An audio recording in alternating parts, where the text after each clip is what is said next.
the lure of fertile fields like this. Kini sa usa ka believer, dili siya ka-discern ani. Pero para sa mga tinunan, siyempre og tinunan ka, wala namang gikailaing goal. Ang goal gid nimo rabon ni Yeshua ra. Ang imong kinabuhi rabon ni Yeshua.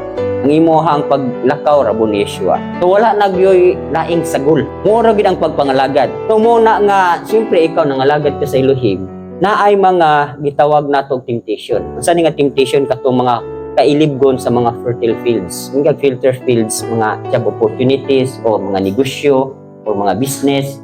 Namoy mo dayong uban nga, pwede raman ng mga lagad ta sa Elohim nga naa po tayo sideline. Kana lagi ko gitawag po ka ng bahina kay naa may mga believers lang nga naa may mga sideline sa business. Pero kung ikaw tinuod ka nga alagad, tinuod ka nga tinunan, tentasyon na siya. Tentasyon na nimo nga kung mga lagad ka, straight ra gyud dito sa imong go. Gani ang hitabo karon sa mga kasimbahanan,